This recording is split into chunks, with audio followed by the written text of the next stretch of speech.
बिस्मिल्लाहिर्रहमानिर्रहीम। अस्सलाम वालेकुम दोस्तों, आज एक नए वीडियो के साथ नए टॉपिक के साथ आपके साथ बात करेंगे। दोस्तों, आज का हमारा टॉपिक बहुत ही इंपॉर्टेंट टॉपिक है क्योंकि बहुत से दोस्त हजरात ने इस वीडियो के बारे में रिक्वेस्ट की थी क्योंकि ये प्रॉब्लम बहुत ज़्यादा कॉमन है। तो चलिए दोस्तों वीडियो स्टार्ट करते हैं। दोस्तों, आज इस वीडियो में हम बात करेंगे प्रीमेच्योर एजैकुलेशन के बारे में।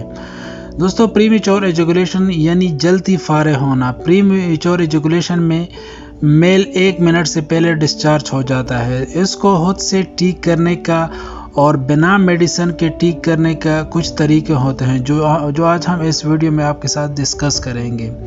और दोनों तरीकों के बारे में हम आपको बताएंगे कि प्रीमेच्योर एजैकुलेशन का इलाज बगैर मेडिसिन यानी बगैर दवाइयों के भी होता है, और अगर आप मेडिसिन यूज़ करना चाहते हैं तो कुछ मेडिसिन के बारे में भी हम आपको बताएंगे कि प्रीमेच्योर एजैकुलेशन के लिए कौन सी अद्वियात इस्तेमाल होती है। तो दोस्तों, मैं आपको कुछ टेक्निक्स बताऊंगा जिससे आपका जल्दी डिस्चार्ज होना का प्रॉब्लम सॉल्व हो जाएगा। पहले टेक्निक को हम बोलते हैं stop and start technique. Stop and start काफ़ी स्ट्रेट फॉरवर्ड टेक्निक है।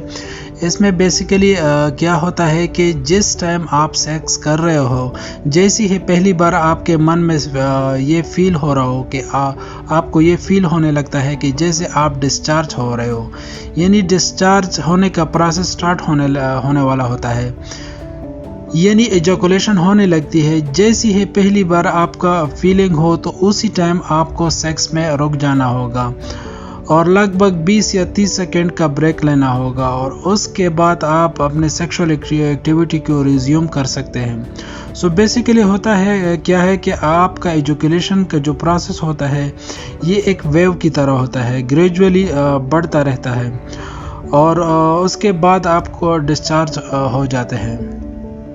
अगर आप स्टार्ट में इस प्रोसेस को रोक दोगे या कुछ टाइम के लिए इंटरप्ट कर दोगे तो फिर बॉडी वापस नॉर्मल स्टेट पे आ जाती है और आप फिर कुछ टाइम के लिए सेक्सुअल इंटरकोर्स को कंटिन्यू कर सकते हैं। तो दोस्तों, दूसरी टेक्निक्स को हम बोलते हैं स्क्वीज टेक्निक। स्क्वीज टेक्निक्स में बेसिकली क्या होता है कि किसी चीज़ को यानी दबाना। सो बेसिकली क्या होता है कि जैसे कि मेल को ये फील होने लगता है कि एजैकुलेशन का प्रोसेस स्टार्ट होने लगा है, तो उसी टाइम पे आपका जो पार्टनर है यानी आपका फीमेल पार्टनर है वो अपने थम्स यानी उंगली को यूज़ करके पीनस को स्क्वीज करते हैं। इतना स्क्वीज किया जाता है कि आपको हल्का सा पेन हो, और इतना तेज़ से भी ना स्क्वीज करे, ऐसा ना कोई इंजरी वगैरह हो या कोई और प्रॉब्लम हो, और बहुत आराम से भी स्क्वीज नहीं करना क्योंकि फिर कुछ फ़ायदा नहीं होता और इफेक्ट नहीं पड़ता पीनस पे। तो दोस्तों, स्क्वीज करना होता है पीनस को, तो इससे ये फ़ायदा होता है कि जो डिस्चार्ज होने का जो प्रोसेस है वो इंटरप्ट हो जाता है और आप फिर कुछ टाइम के लिए अपने सेक्स को कंटिन्यू कर सकते हैं। थर्ड तरीका जो है जिसको हम बहुत ज़्यादा इंटरनेट पे पढ़ते हैं और बहुत से लोगों से भी इसके बारे में सुना है, उसको कहते हैं कीगल एक्सरसाइज। अब कीगल एक्सरसाइज के बारे में लोग सुनते बहुत हैं और जानते भी बहुत हैं। अगर उसको गलत तरीके से करते हैं कीगल एक्सरसाइज को, दोस्तों कीगल एक्सरसाइज बेसिकली एक टाइप की एक्सरसाइज है जो कि आपके पेल्विस के मसल्स को स्ट्रॉन्ग करती है। तो ऐसा थ्योरी ये कहता है कि अगर आपके पेल्विस के मसल स्ट्रॉन्ग रहेंगे तो फिर आपके अपने एजैकुलेशन को आप होल्ड कर सकते हो, यानी उसको रोक पाओगे।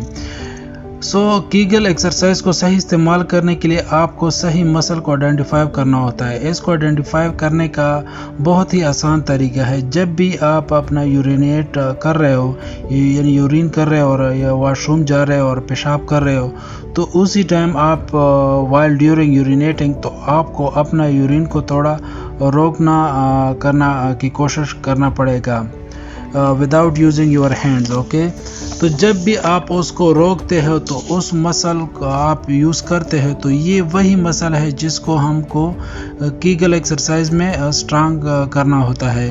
तो पहले फेस में जब आप यूरिनेट यानी यूरिन कर रहे हो तो आप उसके बीच में रोकने की कोशिश करोगे, और जिस भी मसल को आप इस्तेमाल करते हो यूरिन को रोकने के लिए उसको आइडेंटिफाई करने और उसी मसल को ही की एक्सरसाइज करें।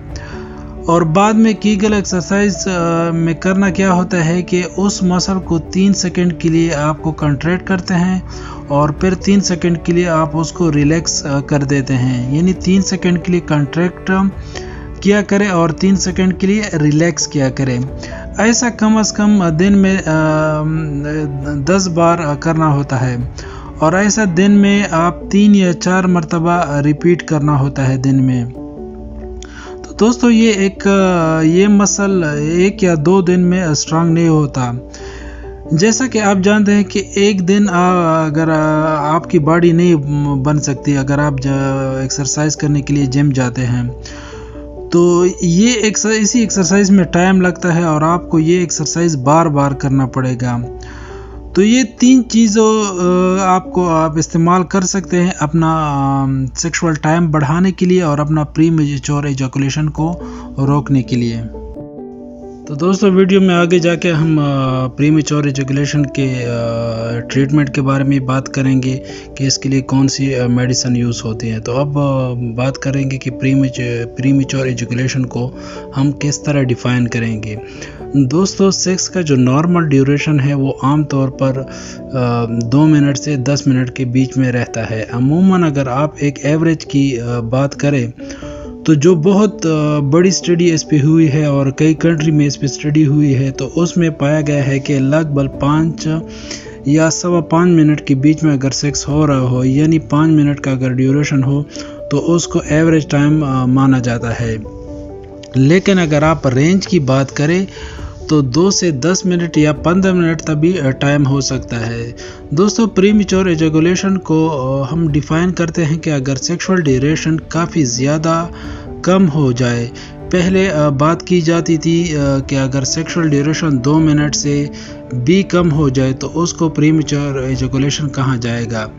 कुछ न्यू गाइडलाइन आई है कि अगर एजैकुलेशन 1 मिनट से भी कम हो जाए तो उसको प्रीमेच्योर एजैकुलेशन कहा जाता है। लेकिन कुछ लोगों का मानना है कि टाइम से फ़र्क नहीं पड़ता। अगर आपका पार्टनर और आप दोनों सेटिस्फाइड नहीं हो और इससे पहले आप डिस्चार्ज हो जाए तो उसको प्रीमेच्योर एजैकुलेशन कहते हैं।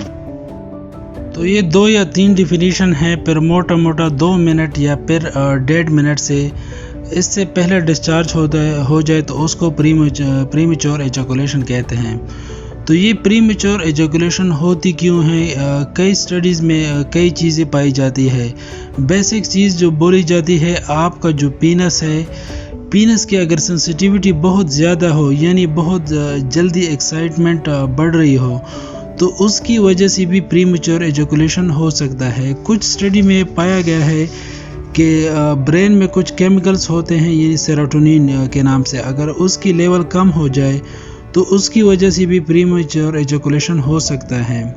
और एक थ्योरी ये भी कहती है कि प्रीमेच्योर एजैकुलेशन एक ऐसी चीज़ है जो कि हमारे शरीर में सीखी गई है। ऐसा बोला जाता है कि सेक्स जो है वो रिदम की चीज़ है, एक पैटर्न की चीज़ है। एक आपके जिस्म में जो भी पैटर्न डेवलप होगा तो आपका जिस्म उसी पैटर्न पे चला जाता है। जैसे मान लेते हैं कि आपके जिस्म का पैटर्न बन गया है 3 मिनट, यानी आपका बॉडी 3 मिनट तक सेक्स करता है। उसके बाद एक्साइटमेंट पीक पर पहुंच के डिस्चार्ज हो जाता है, तो आपको देखने के 3 मिनट के आसपास आपका सेक्सुअल ड्यूरेशन रहेगा। और अगर किसी की बॉडी का पैटर्न 30 सेकंड का बन जाए तो उसका एक्साइटमेंट पीक 30 सेकंड के आसपास रहेगा। तो एक लेवल में बोला जाता है कि प्रीमेच्योर एजैकुलेशन एक एबनॉर्मल रिदम है। ये एबनॉर्मल पैटर्न है, क्योंकि ये एक एबनॉर्मल पैटर्न डेवलप हुआ है तो उसको नॉर्मल पैटर्न में डेवलप किया जा सकता है। तो दोस्तों अब बात करेंगे प्रीमेच्योर एजैकुलेशन के ट्रीटमेंट के बारे में। अगेन एक नॉर्मल पैटर्न डेवलप हुआ है, हमारा ये एक एम रहता है कि मेडिकल ट्रीटमेंट के सहारे यानी मेडिसिन के ज़रिए से इस एबनॉर्मल पैटर्न को नॉर्मल करे। तो धीरे धीरे कभी बॉडी नॉर्मल पैटर्न में फिट होने लगती है, यूज्ड टू होने लगती है। और फिर टैबलेट उसको मेडिकल सपोर्ट को कम करके बंद किया जाता है। जैसा कि कुछ दवाइयाँ होती है उसको हम SSRI बोलते हैं, यानी सेलेक्टिव सेरोटोनिन रीअपटेक इनहिबिटर, और इसका इस्तेमाल प्रीमेच्योर एजुकेशन में कॉमनली किया जाता है। और कुछ मेडिसिन जो कि एरेक्शन में यूज़ करते हैं तो उनको भी प्रीमेच्योर एजुकेशन के लिए यूज़ करते हैं। दोस्तों, स्प्रे का इस्तेमाल भी किया जाता है प्रीमेच्योर एजुकेशन यानी अपने सेक्स के टाइम को बढ़ाने के लिए। तो स्प्रे में प्रॉब्लम ये है कि यानी उसका काम ये है कि स्प्रे में एनेस्थेटिक एजेंट होते हैं जो कि पीनस को एकदम नम कर देते हैं, आपके नर्व्स को नम कर देते हैं। तो जब नर्व्स नम हो गए तो एक्साइटमेंट बढ़ेगा ही नहीं, तो सेक्स ऑफ ड्यूरेशन ऑटोमेटिकली बढ़ जाएगा। तो प्रॉब्लम ये है कि नर्व्स नम हो गई हो तो कई बार जो पेशेंट है जो ये स्प्रे यूज़ करते हैं तो उसको सेक्सुअल एंजॉयमेंट उसका ज़ीरो हो जाता है, उसको कुछ फील ही नहीं होता। और कभी कभी ये प्रॉब्लम भी होता है कि जब उसको कुछ फील ही नहीं हो रहा तो एरेक्शन का भी प्रॉब्लम हो जाता है। तो दोस्तों, स्प्रे को यूज़ करना करो, लेकिन टेम्परेरी यूज़ करो, उसका लॉन्ग टर्म यूज़ बिल्कुल ना करना, क्योंकि इससे एरेक्शन पे भी प्रॉब्लम हो सकती है या इससे और भी बहुत ज़्यादा प्रॉब्लम आ सकते हैं। तो दोस्तों, अगर हम दोनों चीज़ों को यानी इलाज और साथ साथ ये टेक्निक्स एक्सरसाइज अगर हम दोनों एक साथ यूज़ करेंगे तो हमें लॉन्ग टर्म में बहुत ज़्यादा फ़ायदा देगा। और सबसे जो ज़रूरी बात है दोस्तों, अगर आपको ऐसी प्रॉब्लम हो तो बिल्कुल भी शर्म ना करें, क्योंकि ये एक मेडिकल प्रॉब्लम है, यानी जिस्म के किसी हिस्से में भी इंसान को प्रॉब्लम हो सकता है। तो आपको सेक्सुअल ऑर्गन में अगर ये प्रॉब्लम है तो आप लाजिम अपने डॉक्टर के साथ रब्ता करें और अपने डॉक्टर से इसका ज़रूर ट्रीटमेंट करें, क्योंकि कई बार हमने देखा है कि इस प्रॉब्लम की वजह से कुछ लोग सेक्स को अवॉइड कर देते हैं। तो उनको लगता है कि एम्बैरेसमेंट होगी, शर्म होगी अपने पार्टनर के सामने, तो इसलिए सेक्स करो ही मत, लेकिन वो इस प्रॉब्लम को और बढ़ा देते हैं। यानी तो दोस्तों, प्रीमेच्योर एजैकुलेशन एक कॉमन प्रॉब्लम है, तो इसका इलाज भी पॉसिबल है। तो अपने इसके इलाज के लिए आप किसी भी एक अच्छे से डॉक्टर के साथ आप कांटेक्ट करें, ताकि वो आपको जो मेडिसिन आपको प्रेस्क्राइब करे तो उसके मुताबिक आप उस ट्रीटमेंट को आप यूज़ करते हैं। दोस्तों, इस इलाज के लिए किसी भी हकीम हजरात के साथ रब्ता ना करें, क्योंकि हकीम इस चीज़ को और ज़्यादा ख़राब कर देते हैं। तो दोस्तों, ये थी हमारे आज की वीडियो, आज का टॉपिक। दोस्तों, अगर वीडियो पसंद आए तो हमारे चैनल को लाजिम सब्सक्राइब करें और अपने दोस्तों के साथ हमारे वीडियो को शेयर करें। Thank you.